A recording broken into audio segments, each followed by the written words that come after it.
The Secrets of Star Wars is brought to you by the Star Quest Production Network and is made possible by our many generous patrons. If you'd like to support the podcast, please visit sqpn.com/give. Hi, this is Ashley Eckstein, the voice of Ahsoka Tano from Star Wars, and you're listening to the Secrets of Star Wars podcast. May the Force be with you. You're listening to the Secrets of Star Wars, episode 107. Hello there. It's a power that Jedi have that lets them control people and make things float. Impressive. Every word in that sentence was wrong. Help me, Obi-Wan Kenobi. You're my only hope. This station is now the ultimate power in the universe. I find your lack of faith disturbing. It's against my programming to impersonate a deity. That's not how the Force works.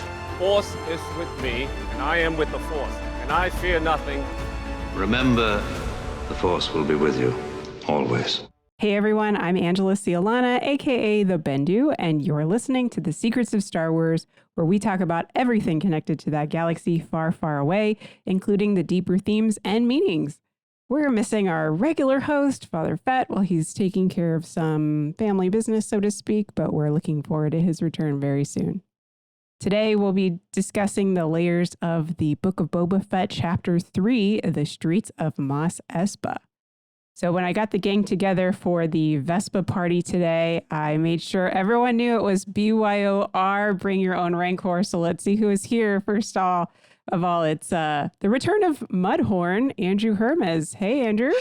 What's up, guys? Good to be here. Happy New Year to all of you.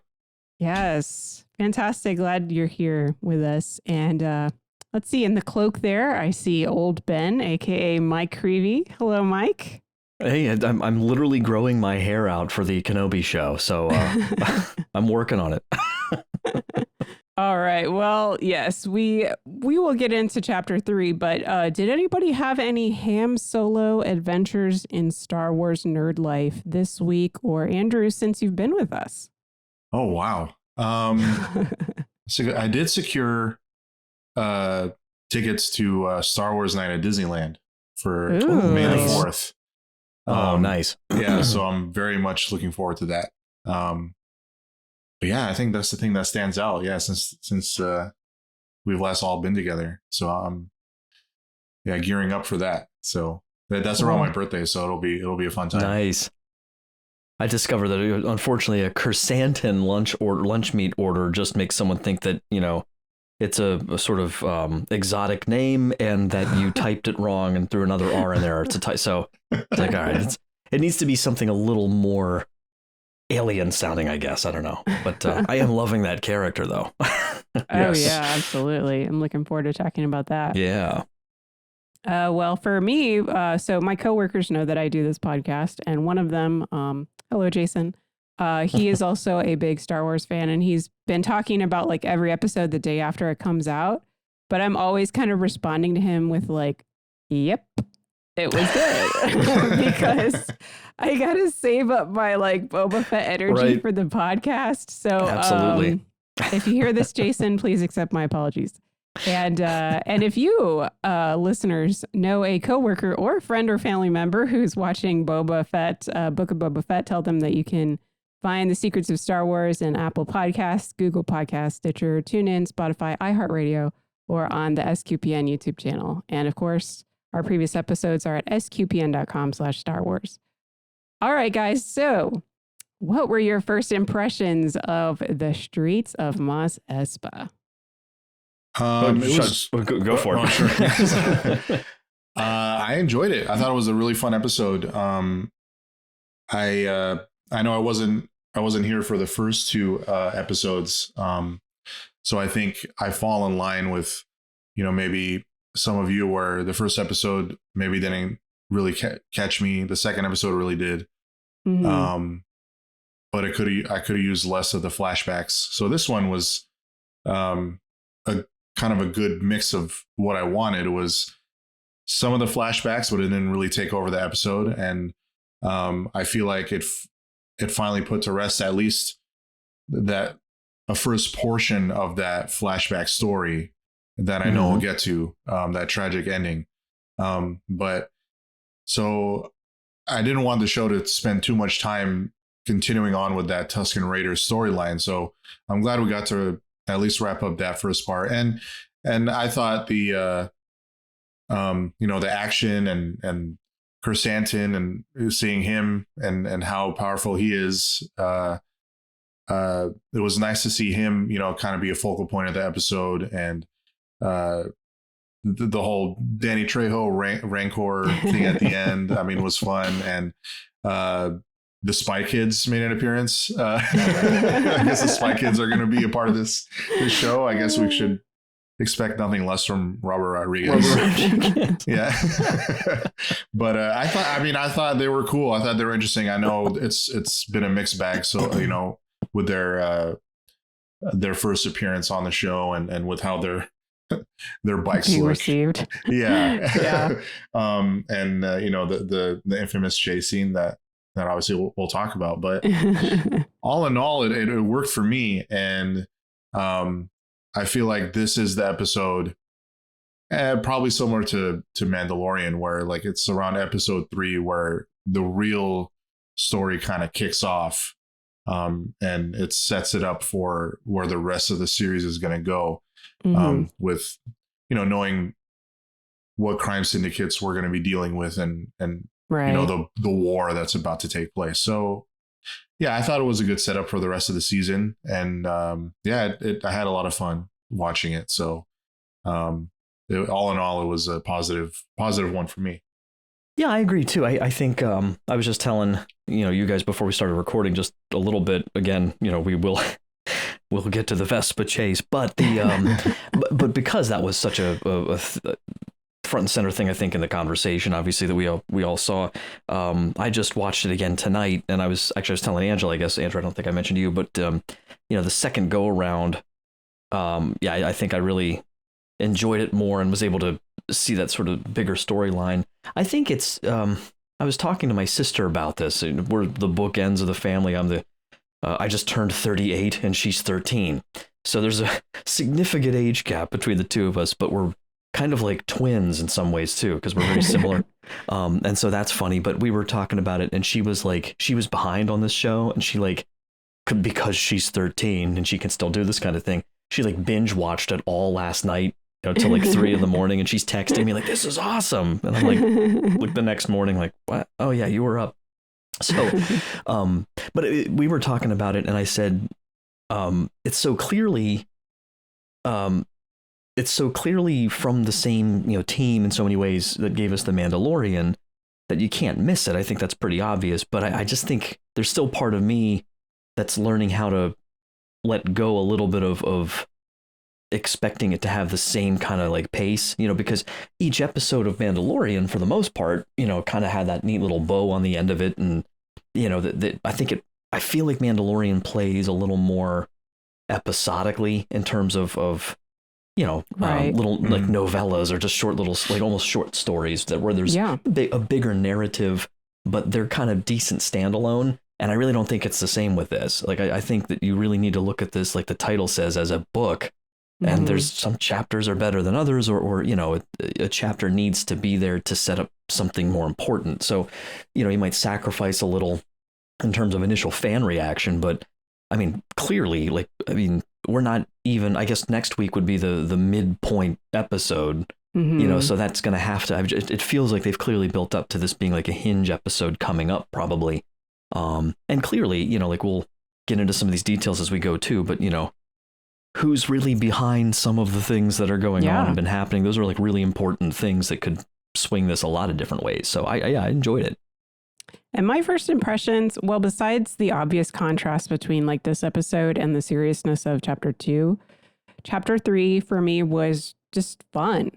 After my husband and I finished watching this one, I was like, this show still has all the stuff that a kid would want Boba Fett action figure, saying let's give him a space biker gang of kids. Right. And what if he rode the Rancor into Mos Espa? It's just if you take it like a kid and just having fun with Star Wars, it's dude, this is great. And I think people may have overlooked it, but yes, the story is advancing, and we're still getting this look into Boba's psyche and his memories. So there's another layer to it as well. And now something that we've been discussing on our previous episodes is the Star Wars humor. And personally, I thought that the beginning of this episode, so as we're getting into our discussion here, it really delivered the Star Wars humor, like, you know, 88 saying the name that shall not be named. And then Boba's like, you can say Jabba. He's dead. He can't hurt you. He's like, I thought you'd be insulted. You know, and he's like, that was so great. He's like, well, now I am insulted. Right. I think Tamara Morrison's like delivery was just on point. I was laughing a lot. So, yep. Yeah. And we got a lot of exposition as well in this very beginning. So after Bib assumed Jabba's throne, then Mos Espa was divided into these three families: Trandoshans, Aqualish, and Klatooinians. And then Bib was lining the mayor's pocket. So guys, like, we really didn't see a whole lot of the implications of this three family setup in this particular episode. But I was wondering if you had any thoughts on, like, what will Boba's relationship with these three families look like as we go forward? I mean, Boba, as we've learned in these first three episodes, he's not as on the offensive as we thought he might have been. I mean, he's very calculated. And I think he realizes that you have to kind of play all sides and see what is more beneficial to you. He you know, the line in the first episode where he or I think it was in the first episode, I know it was in the trailer, where he's basically telling, I forget who he's speaking to exactly, but he's saying it's more profitable if we all cooperate, you know. So I think he realizes his limits, and I think, you know, his obviously the flashbacks, his experience with the Tusken Raiders, I think that's kind of forming who he is now and what kind of person he is. So I think his relationship going forward with these different crime families is just going to be more of the same. It's kind of just feeling them out and seeing who he can work with and who he might have to go to war with or against. So anything can happen. I think it really depends on what kind of, you know, army or gang is on his side. And we in this episode, obviously he gained, you know, a few young soldiers, so to speak. Spy Kids. Yeah, Spy Kids. So I think that'll have a lot to do with it. He has a Rancor who may or may not be cooperative, and so yeah, I think it's yet to be determined. I think he's still figuring things out. So no matter what, I know he's got to be careful, and that's very smart, because he could easily, you know, I mean, we saw the Hutts are already they're playing the game. Yeah, they're already playing the game, and it could have easily gone sideways if he didn't have the help. So, you know, that's kind of the feeling I have. I don't think he's going to change course. I think he realizes that he may have gone. I think he knew what he got himself into, and I think he knew it wasn't going to be an easy road. So that's sort of my take on it, at least from what we've seen so far. I just think it's so interesting too.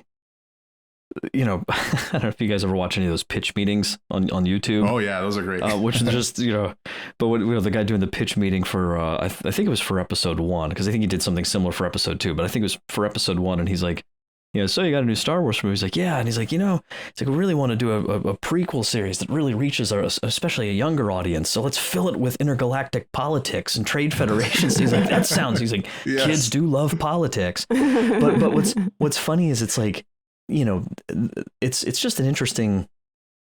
It's interesting. It's not to focus on it, but just this reality that, you know, you have the Empire in charge for, you know, 20 plus years, and doesn't really seem to make any impact whatsoever on the operations on Kessel, you know, and the Pike's operation, the Hutts. It's like, you know, it's business as usual for them. Right. It's just, you know, new uniforms, and so now we're 5 years into the New Republic, and who cares? Like, what, you know, it's just, so you really do get that vibe of like the urgency of, well, not the urgency, and I'm not defending organized crime. Let's just be clear about that. But the reality of just in case. No, but Boba Fett, you know, here, like, and he's such a complex character, of course. So I'm not, you know, bringing him just down to like a crime lord, although that's what he's trying to make himself here. We don't know why entirely yet. I have some theories about that too. But it's like, it's almost like, what do you expect? You know, this is the world. Like, there's no, you know, it would be sort of a destiny fallacy to have Boba like show up in the core systems and be like, you know, show up and surrender his Mandalorian armor and be like, I would like to join the cause. Like, yeah, no, you know, and we got that from Mandalorian season 2, where he just very clearly is like, you know, I swear allegiance to no one. Like, he's like, because and Angela, like you and I were talking about in that first episode, like just this whole thing of like, he has no this complex thing of being a clone. Like, he has no lineage. Like, he is his father in a way, but not, you know, like genetically he's identical. So, you know, what's that like, first of all? But then like to have his own unique soul, which we, of course, from a Catholic perspective, you know, like he's obviously he's his own person, his own entity, and these are his circumstances. And it's like, there's no real home to go to. Is he Mandalorian or isn't he? You know, if he is Mandalorian, does that mean all the clone troopers were Mandalorian? Yeah, you know, point. like I think we talked about that back in our Clone Wars or a Bad Batch. I think, you know, at one point we were talking about that. So it is like, you know, and you saw how how Bo-Katan, you know, what she thinks of him, you know, and so there's no, like, you don't expect him to be welcomed with open arms when he goes home to Mandalore. And even if he did, you know, Jango was a foundling. So even there, and there's that, are they real Mandalorians or not? So it is a really interesting, like, who is he? What's his identity? What's his purpose? And I'm really loving this character development of him becoming this father figure, and the parallels in a totally different kind of way, the parallels with Mando and Grogu. But to explore some of those same themes in this very different way, I think is really brilliant. You know, gives us so much to, you know, talk about each week. Yeah, and I think Boba, you know, he's kind of like at a different stage in his life than Din is in The Mandalorian, in regards to just himself as a man, and then also his experience just out in the world with all kinds of different people. Obviously, Din does have some of that, being a bounty hunter, but Boba's backstory, as far as we can see, is a little bit more colorful than Din's. So they're definitely, they're at different points in their life, and we're seeing that different relationships develop with Boba here. And as we move forward in the chapter, we also get this visitor who kind of points everything, sort of where everything comes from. This particular meeting with Lortha Peel is his name, and he's played by Stephen Root. This was the first time I've seen. I was so happy to see him. That was awesome. Yeah, so I guess you guys have been like really familiar with his other work as well. Mostly Office Space. Okay. That's always the first thing. Because he's, of course, like, I just love, like, here he is bringing a complaint, which he's doing in a very different way than he did as Milton, but still, this guy just can't quite ever get what he wants, you know? He's not a good self-advocate, you know? Yeah, and I just loved his line, "I am insulted on your behalf." I thought that was just a hoot. Open his thing up with, like, "No one respects you." I'm like, oh, he's dead. So he says that there's a street gang who modify their bodies with droid parts to make themselves even more deadly. And then we go out to meet them, and they're basically just kids without jobs, right? And so Boba, like, does the dad thing where he's like, "Well, I'll give you a job," you know? And he clears their debt and tells the watermonger to lower his prices. Yeah, I mean, this is very much, to me, this was the dad thing to do. I don't know if you guys kind of took the gesture that way as well, kind of, you know, about his character and where he is right now. Sure. Yeah. I think, you know, he promised that things would change. And this is, you know, part of the deal is, you know, when he sees something that's clearly wrong, you know, this guy's charging way too much for water, and he can see that these kids are out in trouble. He's kind of knocking two birds with one stone. He's like, you better start lowering your prices, or else, and letting these kids know, like, there's opportunity for you here, to start making some money and staying out of trouble. Probably going to already getting into trouble, on behalf of Boba Fett, but at least they're fighting for something and getting paid for it. So yeah, I think this is who he is, because obviously, again, going back to the Tusken Raider flashbacks, how he sort of he took them in while he was in prison, and then they took him in, so it's kind of a back and forth sort of thing. So I think ultimately he was the one that taught them how to fend for themselves, against the bullet train and all that sort of thing. And I feel like this is just an example of, like, if he's going to succeed at this criminal empire thing, I think it's less of a criminal empire, more actually being a mayor, like a real mayor. That's just it seems mayor. Like an actual mayor, because it seems like Boba is way less corrupt than the actual mayor. So, and Boba's trying to clean up that mess. Obviously, he's in it for himself, and Fennec is more like just wanting to kill everybody. But I think he, again, like the point I made earlier, he's more measured and he has principles, and I think being that fatherly type, being that caretaker type is a big part of it. I almost feel bad for Fennec, just because it's like, it reminds me a little of Major Payne, and he's going nuts at the beginning of the movie. He's like, it's been 3 whole weeks since I killed me a man. Yeah. And I'm like, Fennec's like just holding back all the time. She's like, should I do this? He's like, don't do that. Don't worry. She's like, that's what I do. You introduce me as Master Assassin everywhere we go. But no, I agree with everything you guys said. Just for fun, I just like the two, and kind of somewhat serious too. Maybe a little bit of a critique with the gang.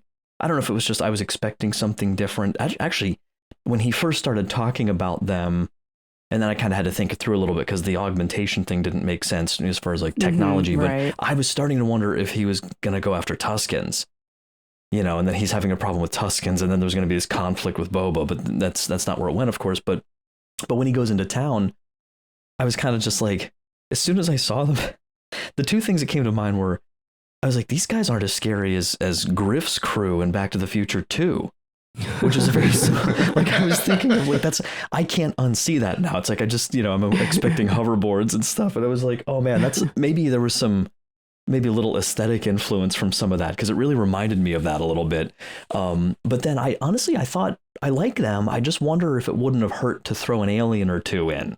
And I'm sure there's a reason they're all human, but I just thought, I don't know if it would have made it a little more, like if one of them was a Trandoshan or one of them, I don't know. It would have been, I felt like it just made it didn't seem as Star Warsy to me, just to have like a couple of kind of futuristic looking kids, you know what I mean? Like, I think that was something I thought would have, for me personally, would have been maybe a little bit, more in that direction that would have helped. But I don't know. We'll just have to, again, it's early. We've 5 episodes to go or whatever. So, and they've already, they've proven themselves quite useful pretty quickly, So. That's a great critique. I think the other thing that I've seen is maybe being a reference to American Graffiti, of course. George Lucas's first, really big they could have thrown a Gungan in there. No, that's not going to happen. They'd never hear the end of it. Yeah. I mean, maybe... I don't know, maybe it's all human, like there's no Trandoshans or Clotunians or Aqualish because they're kind of in charge of those other aspects of the city. So they wouldn't be like, jobless and just trying to get by. Right. I don't know. But yeah, I think that's a good point. He didn't say that any humans were like, it's like, these guys have this third, these guys have this third. There's no like, the humans run this section. So they're kind of, they're the odd men and women out in this case. Yeah, I don't know. Maybe. But I can see where that might have helped a little bit to have some aliens in there. So that's when we get the title card with the chapter title.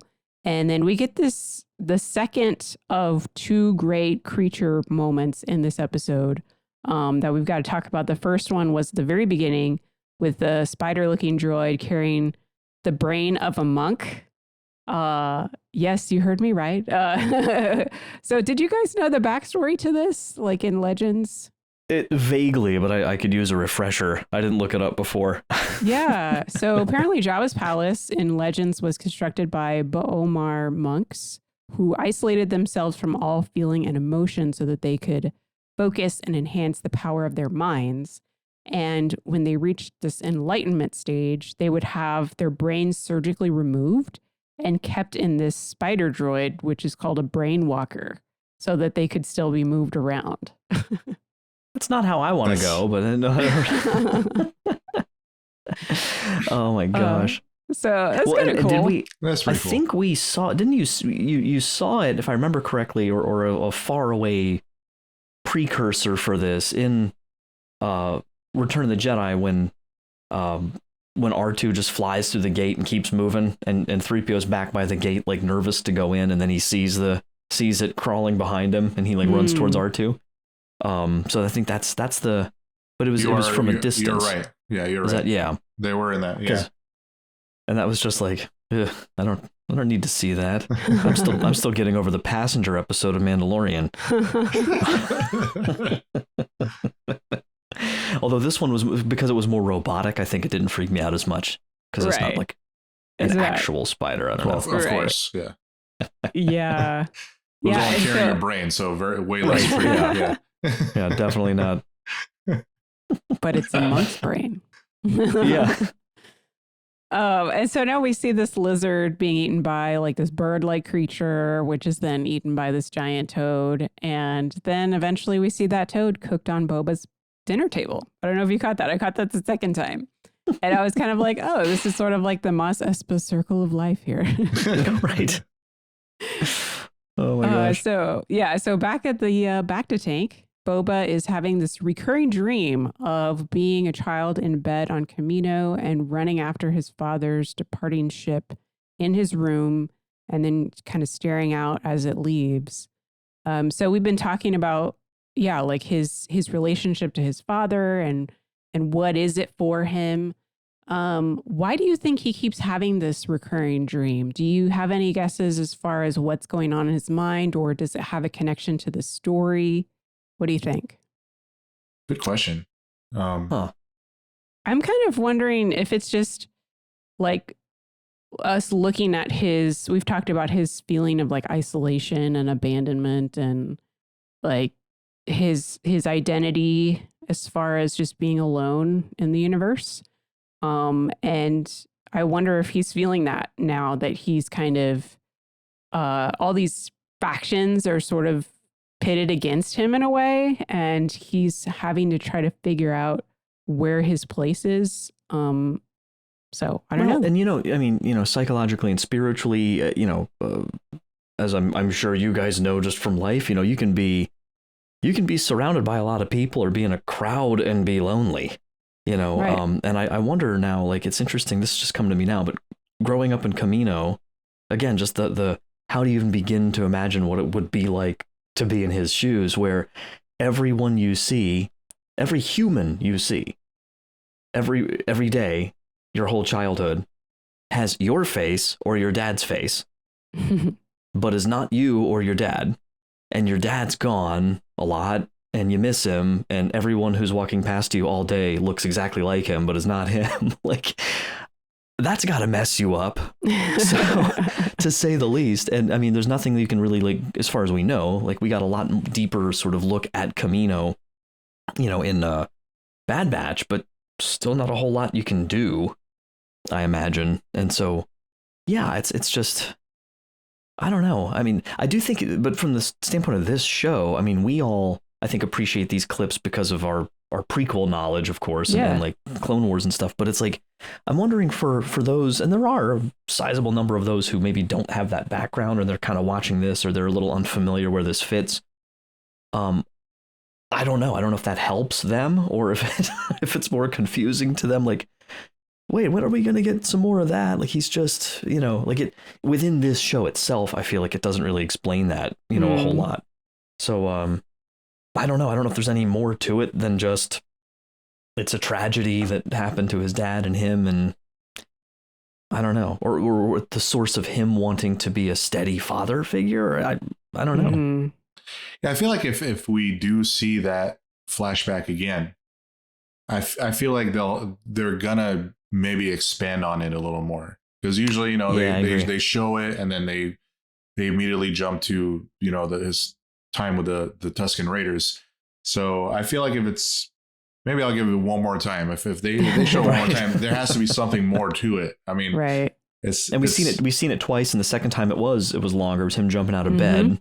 So right. Yeah. So maybe every time we see it, they'll add a little more to it. Yeah. So, but yeah, other than that, I feel like it's more along the lines of what you're saying. I kind of just take it as like, that was such a, when he's in the back to tank, like that's always going to be the first thing, that pops into his mind, because it's something that's going to affect him for the rest of his life. So, but we'll see. Maybe there's a nugget in there that's yet to be revealed from that, from his childhood that might serve the story. So we'll see. Yeah. So the dream or the memory moves on to Boba atop a bantha, and the Tusken tribe is watching him ride off across the desert into Mos Eisley. And apparently Jawas give directions.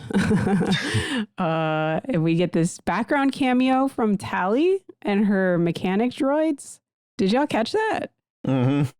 As they're putting the helmets up on that was cool. Yeah, we see the what we saw in the Mandalorian series, right? The display of stormtrooper helmets on spikes. That was neat.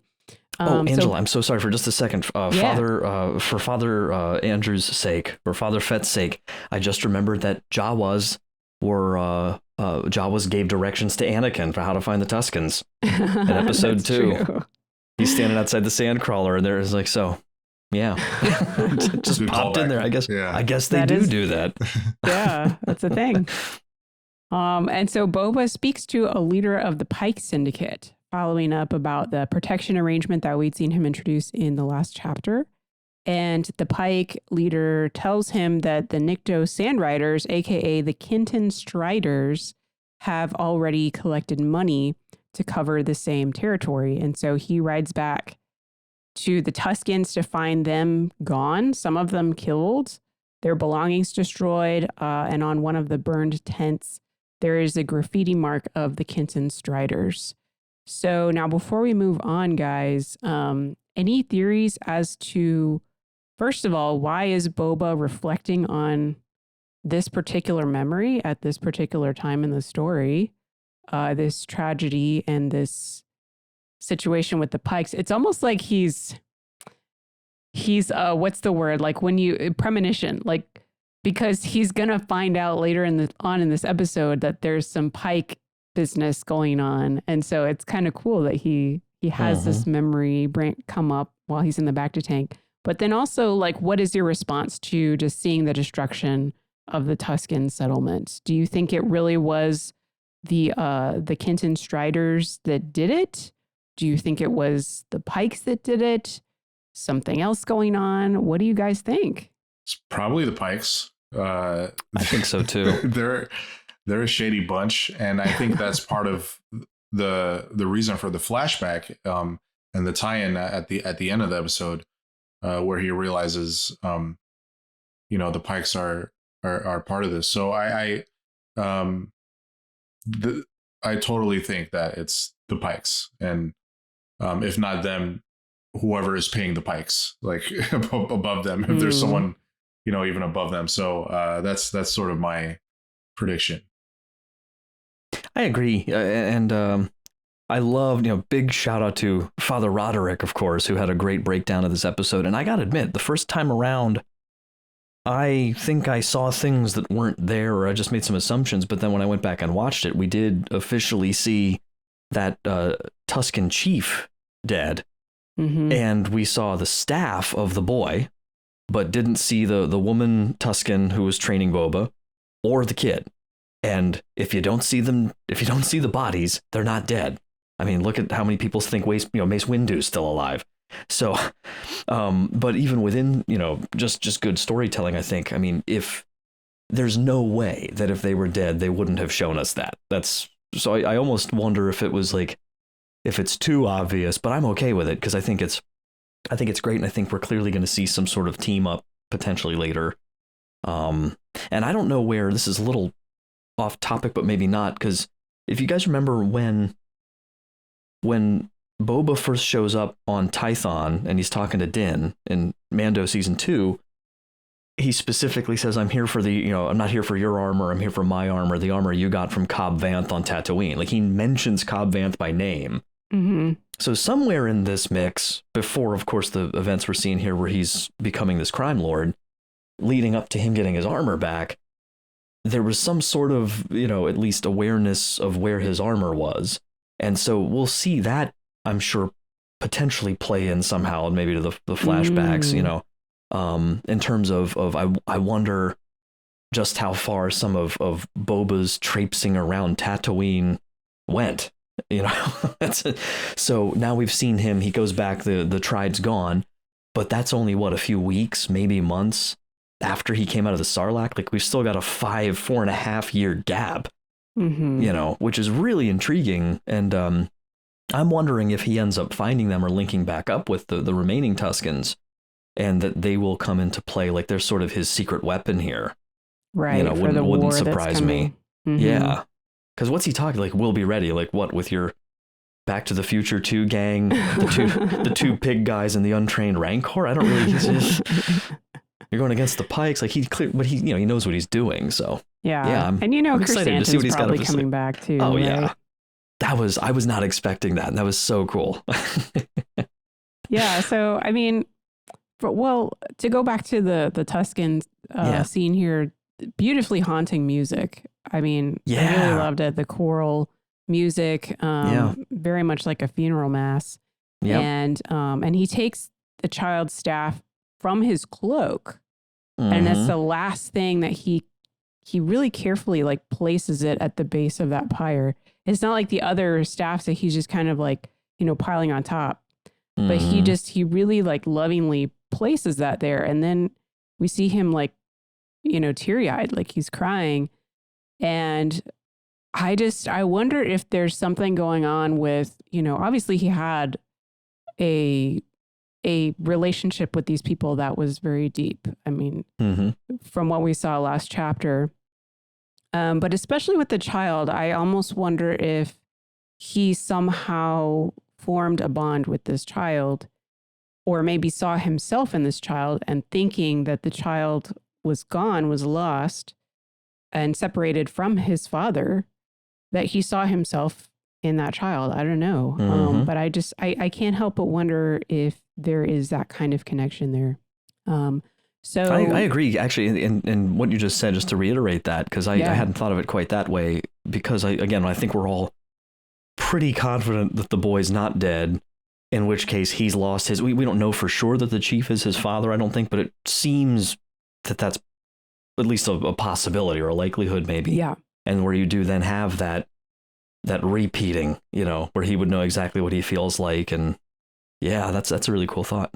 Yeah. I mean, maybe we'll end up seeing him like grown up, maybe a few years, like as in his early 20s or late teens or something. Yeah, because I forgot about that. Yeah, because these are the flashbacks. So he's maybe like 10. I think the actor who plays him is Jimmy Kimmel's nephew. Oh, really? Yeah, I forget. Jonathan Kimmel is his dad, and I guess Jimmy Kimmel's younger brother. He's director. Oh, cool. I was just looking. He was one of the kids in WandaVision.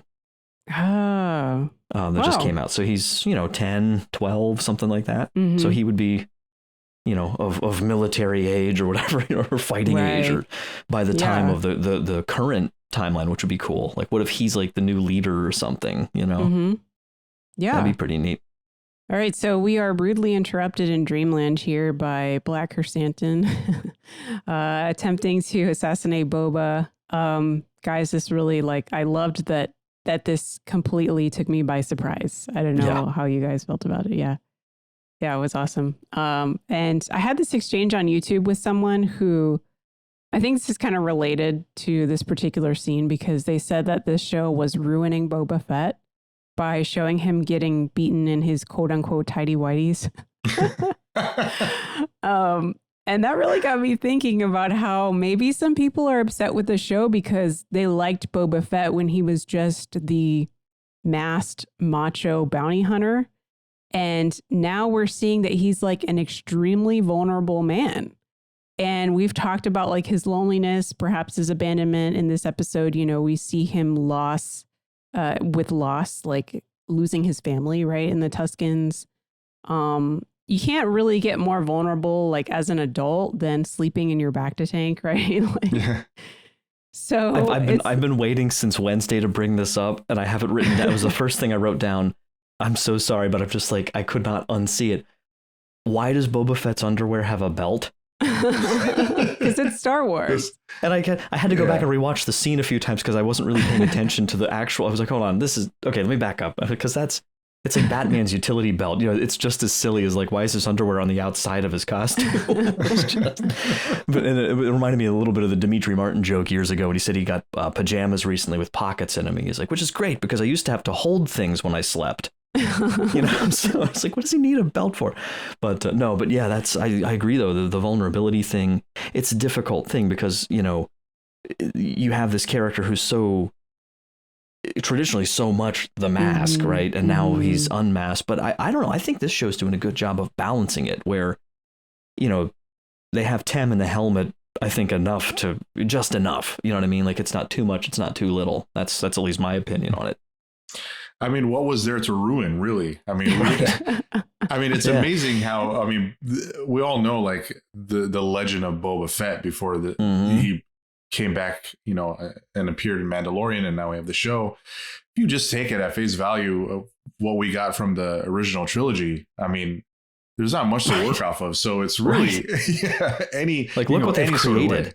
Exactly. Yeah. It's really a miracle that they've been able to do that.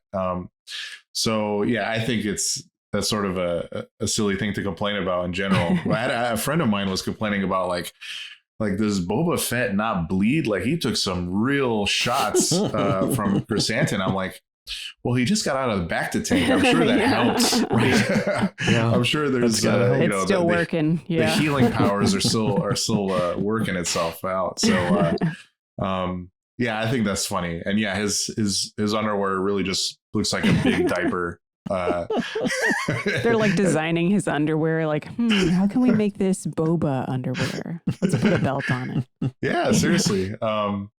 And yeah, it's I think it's that vulnerability. You never know when you're going to get attacked, so you got to be ready to fight at any time. And it served him well this go around.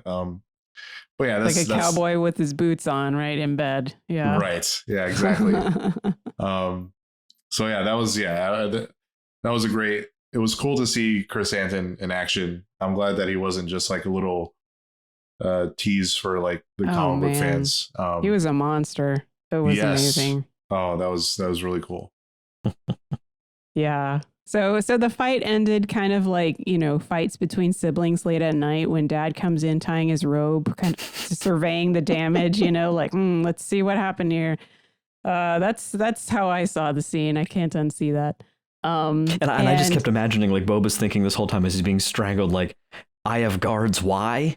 You know, like it's like, you know, Andrew, it's like, you know, Godfather 2, a little bit of a hat nod or like a hat tip here. The whole like, you know, they're not shooting at him through the window, you know, it's coming right in to grab him, but like middle of the night, you know, Yeah. So, but he does order that the injured Gamorrean be taken to his bacta tank. So another, you know, character revealing kind of personality moment there. And then over dinner, we have Fennec and Fett, aka Mom and Dad, as far as I'm concerned, talking about next moves. But they're interrupted by 88 announcing that the twins have brought a gift, and which turns out to be a Rancor. And they say that they've sent Chrysanthemum to kill Boba, and they apologize. And they also say that they're leaving Tatooine because the mayor has already promised the territory to another syndicate. and they leave Chrysanthemum with Boba, who frees him with no hard feelings. So what are your guys' thoughts about the whole situation with the twins? Like, do you think they're telling the truth? Obviously they're playing the political game here. But what do you do you have any theories about what's going on with them? I don't trust anything that they do. And then, there's a little, Danny Trejo's character kind of doesn't reveal his hand at the end when Boba leaves the room, but you kind of not sure, where he stands. And right. it's kind of more, I'm kind of basing this more off the twins. It's like, I don't trust them. I don't trust that, they, along with this Rancor, is, giving him this handler that they also, gifted along with it, with the Rancor. I was kind of surprised at how giddy Boba was about it. It was maybe he's just a huge Rancor fan. I don't know. He was like a little kid with a brand new toy. He just couldn't wait. Puppy. Yeah, exactly. But yeah, I totally do not trust Danny Trejo's character and whatever he may have planned that's in cahoots with the twins. So yeah, I don't feel like they would just leave. And I think they gave Boba like a sort of a chance to leave unscathed by encouraging him to leave, right. So they could come right back in. And I think the Rancor might be their sort of plan B if Boba is going to stick around. And maybe they have that in their pocket. I just, maybe you guys feel differently, but I don't trust any gift from those guys or any truce. So that's. Well, you figure, I feel like he's probably been double crossed so many times. He would. Right. I can't imagine that he's going to be like, going to Danny Trejo and like, you want to go grab a beer and let's be friends. No, like, and but yeah, I think I tend to agree. I don't know. I just wonder, like, with the Hutts, like, they're still kind of mysterious to me in terms of, like, I'm looking at it from their perspective as best I can and thinking, like, what even is this empire to them versus what they have? Or do they have other, it's a big galaxy. They're saying they basically have more profitable business, elsewhere. So, maybe they do. I don't know. Maybe they don't care.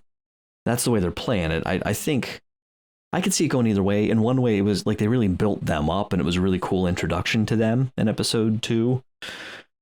But now to kind of have it, like their second appearance seeming to legitimately be like a ducking out or at least not being front and center as they introduce the Pikes, I could see it going either way.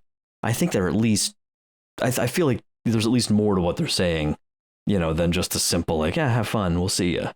But I love Boba's, like, just the way he gave Chrysanthemum that advice of just like, and I guess from the comics, which I haven't read, I guess they've met up before, like they have a history to some degree as well. I think they both were bounty hunters for Vader, together at some point. I saw in one of the comics or something, but I just like that's just from an ex bounty hunter, he's really driving that home. Like, he's not a bounty hunter anymore. Yeah. Don't work for Skuggle. He just runs away. That was fun. Fantastic. Yeah. Yeah. I'm just waiting for Chrysanthemum to come back and help Boba Fett out. So that, hopefully that sort of advice that he gives him, he gets rewarded for it. Yeah. I don't trust Danny Trejo, but I definitely am glad that he's in Star Wars now. Yes. And we also got Danny Trejo is canon. Yes. Yes. Well, speaking of canon, I was just going to say we got Boba confirms that he has ridden creatures 10 times the size of a Rancor. Oh my gosh. And also this reference to the Witches of Dathomir, which, you could argue that it's still kind of a legend within canon, but it is referenced now in canon that they have trained Rancor. So that's pretty cool too. And was that, you guys remind me, was that a Clone Wars thing or was that like a comics thing? Because I couldn't remember. Well, it was definitely Legends. Okay. I want to say it was comics, but it might have been in a book. But the whole the whole storyline was that there was this basically how Dathomir came to be. The way that we know it now in canon is that there was rancors that were terrorizing the planet and eating people, and so the females in Dathomir had this one person who kind of became like the leader because she basically trained a rancor and would ride it, and she cleared out the rancors and made the males the slaves. Right. And of the witches. And so that's kind of the story, basically. Okay. Yeah. So pretty cool. But anyway, so the mayor's office wouldn't give them an appointment. So now we're going over to the mayor's office with the speeder bike gang or the spy kids or whatever. And they won't give him an appointment. So we get this chase scene happening. All right, here it is, guys. There's been a lot of grief over this. So I want to hear your take on this. Me watching it the first time without, obviously getting to let it sink in or read like other people's opinions. I didn't have a problem with the chase scene. I thought it was cool. And like, you kind of have to go slow because the streets are narrow and there's like, little pop-up markets and, street markets all over the place. So it's kind of the nature of how the chase had to go. So I didn't feel like it was lame because of that. It was a funny chase scene because of all the, the antics and running into all the sorts of, little food markets and all the characters we see narrowly escape death. Like it was, I thought it was really fun. It also showed that, these are young kids. I mean, they made a lot of mistakes along the way. They're not particularly the best at riding those Vespas, especially in tight quarters.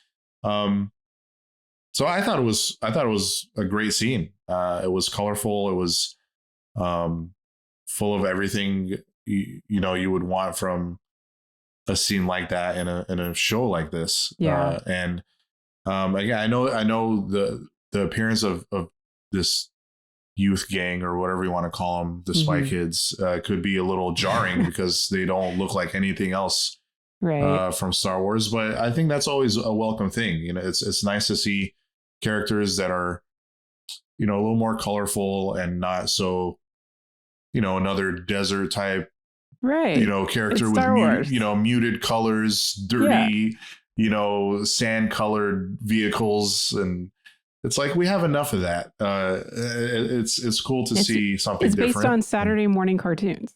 Yeah. So literally. So I enjoyed it, and I feel like it works for me. So I had a good time. Mike? Yeah, I'm not going to pile on or anything. I think the only I personally think it's like what I was saying earlier about just not any sort of elimination or complete change up, but as far as the speeders themselves, in my opinion, I think it would have felt a lot different if they, like, as far as being all the really bright colors and everything. I don't think it was so much that for me as I just think it's a strange I think it's a design that doesn't look intimidating. Like, it looks like kind of a Vespa, you know what I mean? Like so I when I look at it, it doesn't really, like, as a machine, it doesn't really convey a sense of, like, now with what was the I forget the Major Domo's name, but like his speeder was very reminiscent, I thought, of like Luke's, which would make sense. But it's also like, you could tell it's like a Cadillac, you know what I mean? Like, or it's like a nicer, like the kind of thing that the mayor's Major Domo would be driving. And I thought that was a neat detail. And, I thought he sold it pretty well, in terms of like, he's definitely, he wants to get out of there. Like, this is not this is not the kind of thing he's used to doing, and I thought it made sense to have it be kind of a awkward, clunky kind of like, hang on just a minute, and like locks the door and just makes a run for it. It reminded me a little bit of some episodes of Psych when they really have the person at the end and they just start running, and Sean will look at the camera and be like, really? He's running? like why, like we're gonna get you. Like there's cops everywhere. But yeah. So for me, it was just honestly just the aesthetic of like the design of the speeder that I was like, it just doesn't look intimidating. Yeah, I don't know. Gotcha. But my main thing, and this is what I was hinting at earlier, honest to God, I think if you sped it up like to 1.25 speed, like not double it, not nuts, because I think you'd still get what I think Andrew made some great points about. It's confined, but I felt like it was kind of directed and really given that like, oh, this is a crazy fast chase. But when you're watching it, it's like, but it's not really. Yeah. Like it's not, or it's almost like it's not as dangerous or as big of a deal as like the music would convey or that kind of thing. So that's why I just wondered a little bit, like it, that was one thing I wanted to test out a little later. Just go back, like speed it up just a tiny bit and see how it looks. That was my theory. But yeah, so I had fun picking it apart a little bit. I didn't read a whole lot or listen to a whole lot either. I've gotten the impression that there was a lot of like really, can you imagine, Star Wars fans piling on with something, but yeah, as far as anyone that might have been saying like that somehow ruined the episode or something, I was like, no, I mean, I think that goes back to the problem in my opinion, I mentioned at the beginning, as far as just, it's a chapter, there's many more to come, And I thought it was meant to be cheesy and fun. I mean, again, Robert Rodriguez did direct Spy Kids. Kids in the sandbox with their Star Wars toys, or maybe it's, what it is? Maybe the speeders are those toys when it's like, I'm the oldest, so I never ran into this, but I hear these stories of like younger siblings in the 80s and 90s who got the hand-me-down Star Wars toys, or like you don't have enough speeders, so you bring in your Transformers toys and stuff too. Right. So it's something that's a little, I don't know. Maybe, it doesn't quite fit, but I'm going to make it work. It's so that might be part of the fun. Yeah, something funny I wanted to bring up that I don't know if you guys noticed, but when they first enter to see the mayor and they approach the major domo, Fennec and Boba Fett, they're carrying their guns. And then it's funny when Fennec threatens him, she just points to a tiny gun like behind her. Like, was the message not sent as they walked in? Like, it's like, I got a little pistol here. Like, you better let us in, or this little pistol right here is gonna get you. Not this huge rifle that I'm carrying in. And I didn't even notice that. And then Boba's ready, like with his finger on the trigger already. Like I thought that was pretty funny. That is hilarious. Yeah. So, I mean, I definitely, this was fun. And to me, maybe they didn't hit every chase scene trope in the book, but they hit several, like, driving into the painting, several fruit stands, toppling over, and then we continue to see this importance of the female youth who is credited as being named Drash, Drash. And I'm guessing that this may have been a Robert Rodriguez contribution, or at least inspired by him, because he directed Alita Battle Angel, and she very much reminds me of that character. And so, yeah, the cyborg female, I wonder if she's I don't know if she's the leader of the group, or if she's just seems to be more competent than the others or quicker than the others. I don't know. But it'll be interesting to see if they try to, make anything else of this character.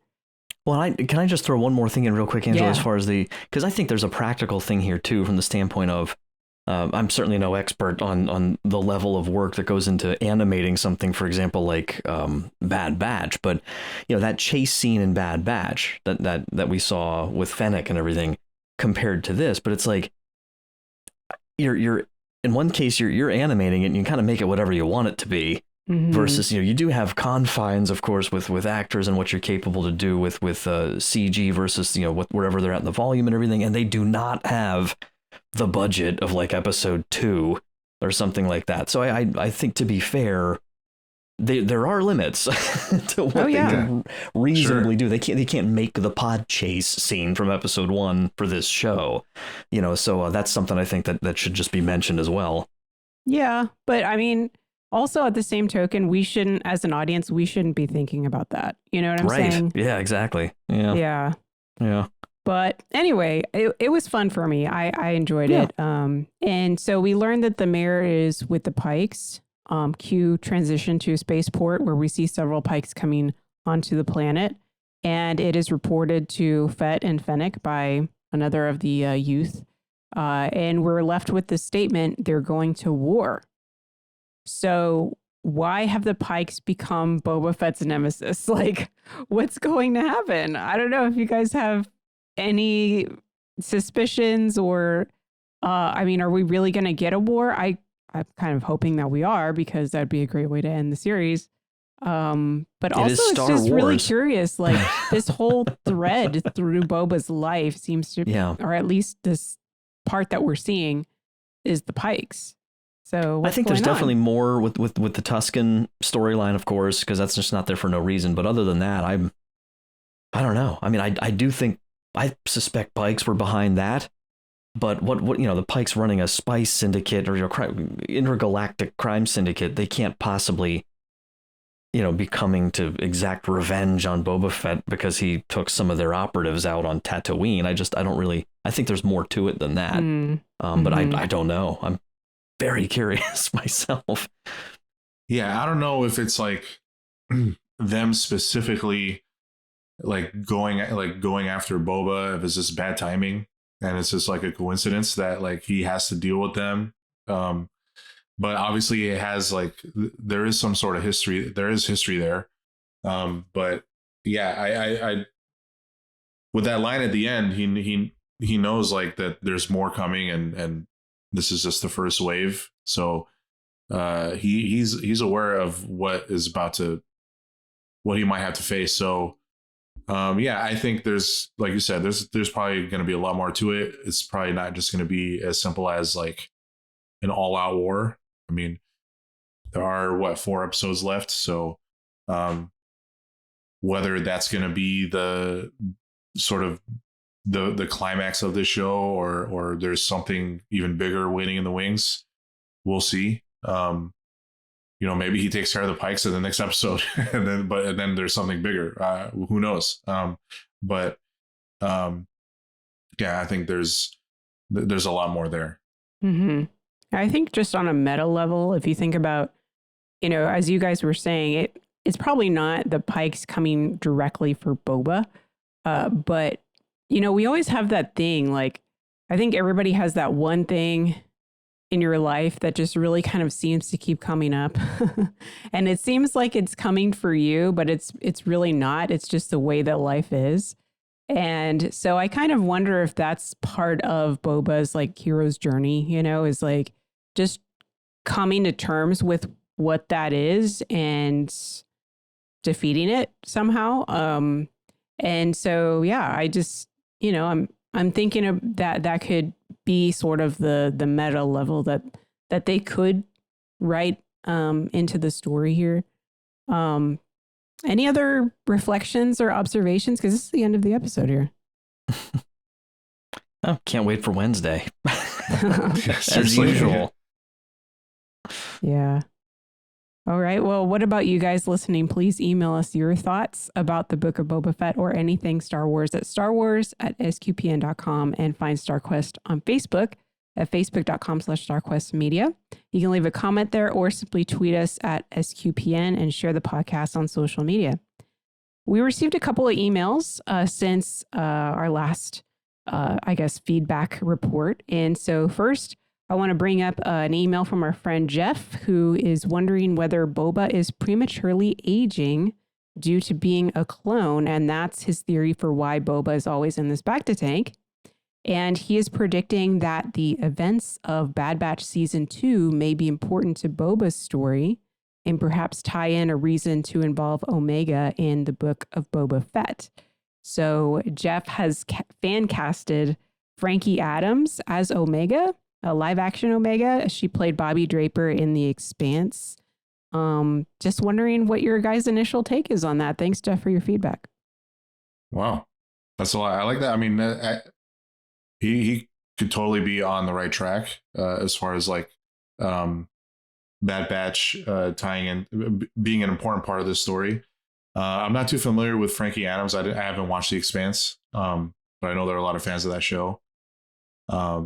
And I think SQPN does a podcast series on it, or I think maybe we have in the past. Yeah. Yeah. So check it out if you haven't, and you're a fan of that show.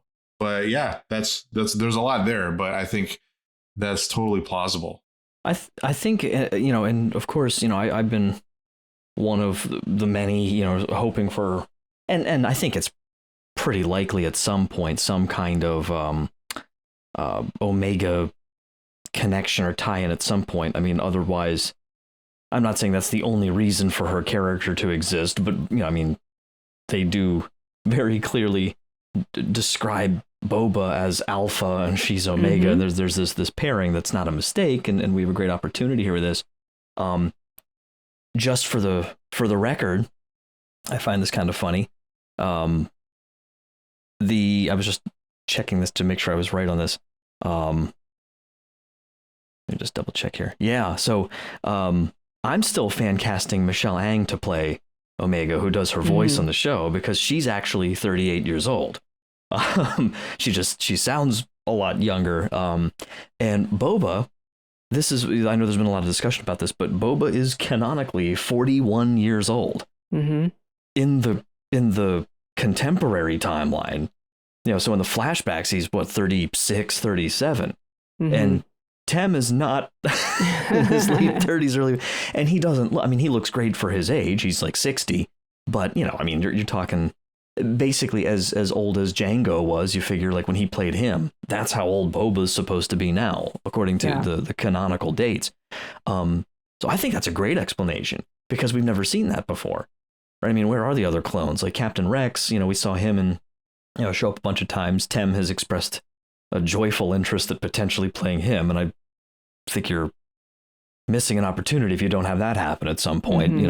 But I think that's a great explanation. I think it's something that would tie everything together. It would enable, like, anyone who's like critical of Tem playing Boba with that much of a gap. I think that just eliminates that, and it's I don't think it's like a completely out of place fabricated kind of thing. I think that would be a really cool explanation. So yeah, I love that observation. We'll see. Yeah. And I'm very excited to see Omega in live action. So thanks, Jeff. And then we also heard from Michelle, and she wrote in saying, first, I have to say that despite not being Catholic, I'm Jewish. I enjoy your podcast and the religious remarks that you make. I always find it interesting to see different perspectives of anything. As I'm writing this email, I'm taking a home exam about international relations theory. Now, for a while, I've been thinking in Star Wars terms, as it's easier to envision politics when it's species and planets rather than your next door neighbor. But now I have written a sentence about a theory being in the middle, in that it doesn't intervene. And boy, did I almost call it the Bendu. My professor is a Star Wars fan, but not that big of a fan. And sadly, I'm pretty sure if I add that, it will be marked down. But Angela, I hope you appreciate this. Hopefully, I will soon have more time to write to you guys. But until next time, this is the way. Thank you, Michelle. Yes, I do appreciate that. And certainly, I'm sure international relations and politics is a lot more interesting when you just kind of assign different species to different countries and so forth. That sounds pretty cool. So yeah, all the best to you in your studies. All right. So we want to shout out some special people who made this episode possible as well, our patrons. Thanks to them all, including Sean T., Clayton R., Ramona F., Jeffrey L., and William W. And you can join them by becoming a patron at sqpn.com/give. And everyone can definitely help the podcast by simply leaving a review, especially if you use Spotify, because they recently introduced podcast ratings. Just a reminder, ratings help us to know how we're doing, and also helps Secrets of Star Wars get seen by more people who'd be interested in listening. So thanks for doing so now, especially on Spotify. And finally, if you'd like to represent the family of the Secrets of Star Wars, check out our merch with the design encapsulating our philosophy of finding hope in a galaxy far, far away. You can get that at sqpn.com/merch. All right, so next week we'll be back to take a deeper look into episode 4 of the Book of Boba Fett. So until next time, Mike, thank you for joining me and sharing the secrets of Star Wars. Always such a pleasure. And thank you, Andrew, as well. Thank you. Glad to be here. And once again, I'm Angela Sealana. Thank you for listening to The Secrets of Star Wars on StarQuest.